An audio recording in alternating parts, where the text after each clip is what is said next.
السلام علیکم۔ آج ہم آپ کو یمن کے بادشاہ کا ایمان و یقین والا قصہ سنائیں گے۔ یمن کے بادشاہ کے پاس عظیم الشان فوج اور خوب مال و دولت تھا۔ اس عظیم الشان لشکر کو لے کر ایک دن بادشاہ قریب کے علاقوں کی سیر کے لیے نکلا۔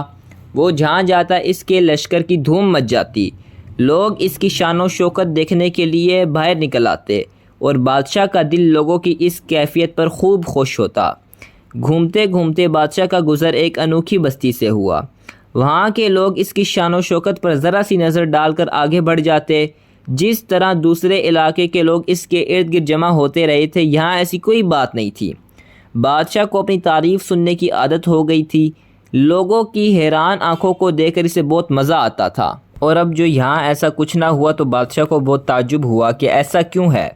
اس نے تحقیق کرائی تو معلوم ہوا یہاں ایک اور بادشاہ کا گھر ہے، جس کے لیے ہر سال اتنے لوگ اس بستی میں آتے ہیں کہ ان کے مجمع کے آگے بادشاہ کا لشکر کوئی حیثیت نہیں رکھتا۔ اس لیے یہاں کے لوگ بادشاہ کے لشکر سے بالکل متاثر نہیں ہوئے۔ بادشاہ کو یہ سن کر بہت غصہ آیا۔ مارے حسد اور جلن کے اس نے فیصلہ کیا کہ اس گھر کو نیست و نابود کر دوں گا۔ ابھی یہ سوچا ہی تھا کہ ناک اور منہ سے غلیظ مادہ بہنے لگا، اور اس سے اتنی بدبو پیدا ہوئی کہ بادشاہ کے نزدیک کوئی بیٹھنا پسند نہ کرتا۔ حکیموں طبیبوں نے ہر کوشش کر ڈالی، مگر مرض بڑھتا ہی چلا گیا۔ آخر کار ایک عابد حکیم دانا ایسا آیا کہ اس نے بادشاہ کی نبض پکڑ کر نہایت عجیب تشخیص کی۔ حضور کا اقبال بلند ہو جناب والا، آپ کو مرض تو آسمانی ہے اور آپ علاج زمینی کرا رہے ہیں۔ بادشاہ نے کہا، کیا کہنا چاہتے ہو؟ کھل کر کہو۔ اے بادشاہ، اگر آپ نے کوئی بری نیت کی ہے تو فوراً اس سے توبہ کر لیں۔ بادشاہ کو فوراً سے وہ بات یاد آئی، اور یہ بھی کہ یہ ارادہ کرتے ہی یہ بیماری شروع ہو گئی تھی۔ سو اس نے فوراً توبہ کی تو مادہ اور خون بند ہو گیا۔ اب بادشاہ کو علم ہوا کہ وہ گھر کا مالک دراصل شہنشاہ ارض و سما ہے، مالک کل کائنات رب العالمین ہے۔ وہ گھر دراصل بیت اللہ ہے۔ تو بادشاہ نے صحت یاب ہونے کی خوشی میں نہایت حسین ریشمی غلاف خانہ کعبہ پر چڑھایا، اور خدام کعبہ میں سے ہر ایک کو 7 اشرفی اور 7 ریشمی جوڑے عنایت کیے۔ بادشاہ نے یہاں سے لشکر کو کوچ کا حکم دیا۔ اب بادشاہ ایسی بستی میں پہنچا جہاں کھجوروں کے درخت تھے۔ بادشاہ کے ساتھ ایسے عالموں کی بڑی تعداد تھی جو آسمانی کتابوں کے ماہر تھے۔ انہوں نے اس مٹی کو سونگا، وہاں کی کنکریوں کو غور سے دیکھا، اور بادشاہ کو بتایا کہ یہ وہ بستی ہے جہاں اللہ جل شانہ کے آخری نبی صلی اللہ علیہ وسلم ہجرت فرمائیں گے۔ یہ بستی ان کی قیامگاہ بنے گی۔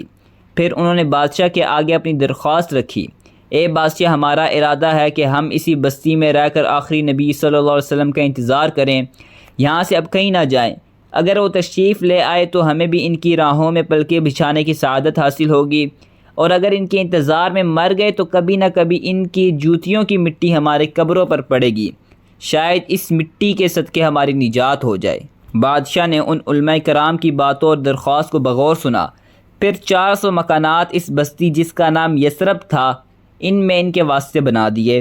ان میں سے سب سے بڑے عالم کے برابر ایک نہایت عمدہ 2 منزلہ مقام تعمیر کرایا، اور وصیت کر دی کہ جب رحمت للعالمین حضرت محمد صلی اللہ علیہ وسلم تشریف لائیں تو یہ مکان آپ صلی اللہ علیہ وسلم کی آرام گاہ ہونا چاہیے، اور ان 400 علماء کو خوب مال و دولت سے نواز کر ہمیشہ یثرب میں رہنے کی اجازت دے دی۔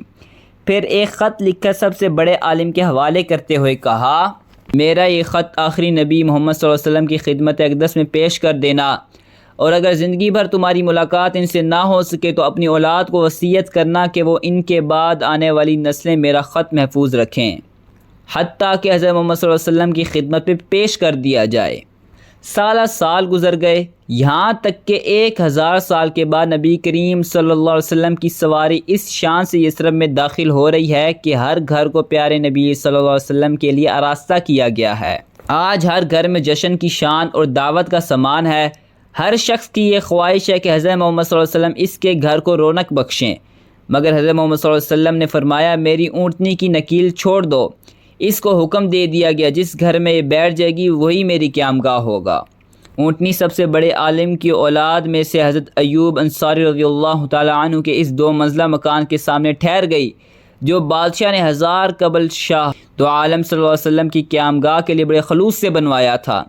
آج صدیوں بعد اللہ جل شانہ نے اس کی نیت و خلوص کو قبول فرما کر نبی کریم صلی اللہ علیہ وسلم کی مدینہ منورہ میں پہلی قیامگاہ بنا دیا۔ اب سوچ رہے ہوں گے اس خط کا کیا ہوا، اس میں کیا لکھا تھا؟ تو اس میں یہ لکھا تھا، شاہ یمن کا یہ خط نسلوں تک ان 400 علماء اور ان کی اولاد نے جان سے زیادہ حفاظت سے رکھا۔